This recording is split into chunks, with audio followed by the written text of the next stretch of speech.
never want to see a guy, a storied legend like Nicklas Backstrom, who's kind of been the Robin to Ovi's Batman. You never want to see a career cut short by injury, and it certainly seems to be the case here, where he feels like he's probably got a couple good years left, but his body just isn't letting him. What do you think of this? Yeah, it's sad because well, first and foremost, he might be one of the, I'm not talking like it's the end of his career, because I want to see him come back. Hopefully he's able to find a comfort zone to come back and play and perform at the level he wants. But he might be the most underrated player that we've seen in quite some time. I remember for a long time, I don't know the numbers right now, if it's probably not like it today, but just even a couple years ago, when you talk about the combined numbers of Ovi and him, the percentage of it was Ovi right, goals, but it was right there with Crosby and Malkin. Yeah. And I'm not trying to say that, you know, if I'm putting those four in a row, like I'm probably voting Backstrom at 4. But I'm just saying the production that he's had, like I don't think enough people revere what he's accomplished in his career, right? So I think that there's a standard you want to play at. So we knew when he was getting this hip resurfacing that this isn't something that has a huge track record here, and there's going to be some risk involved. And it's unfortunate that this is where it's at, but I hope he's able to figure it out and hopefully come back and at least end it the way you want to. Yeah. Right. This guy competed harder than anyone, I think, realizes. Wow. He was not easy to play against, one, because of his skill and his vision and what he could see on the ice. But if you looked at him, he looked unassuming almost. Yeah. Because when he's on the ice, you got Ovi on the ice with you, and he's fairly imposing.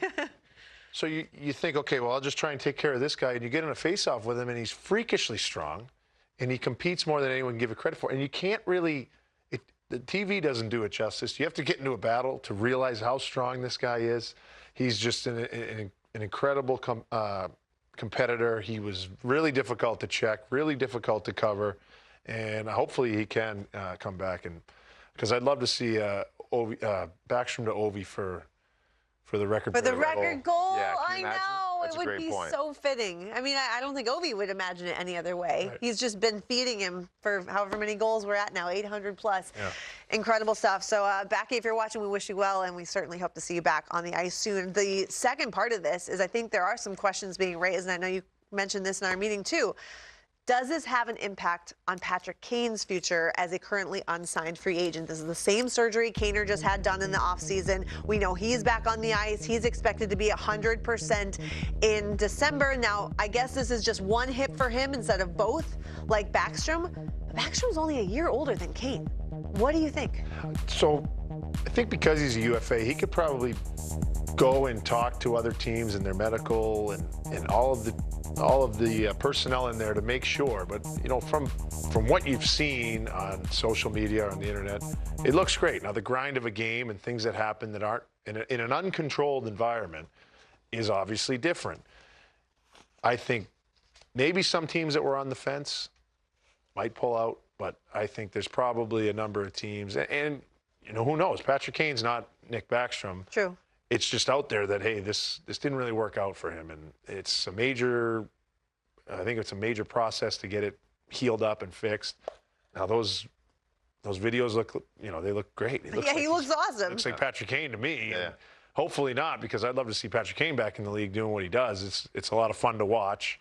You know, so maybe it does for a couple teams, but I think if someone needs him, as it gets down, you know, halfway through the season, maybe before New Year's and stuff like that, it'll be important for them to do their homework, but I think he'll be ready to go. So I don't think this really affects him at all. The market for him. Because of that situation. Well, the one thing, like you mentioned, he's UFA. So you can bring him in. You can become best friends with your medical staff, run him through the tests, see where things are. You can evaluate it from that standpoint medically. Yeah. But also because he's a free agent, he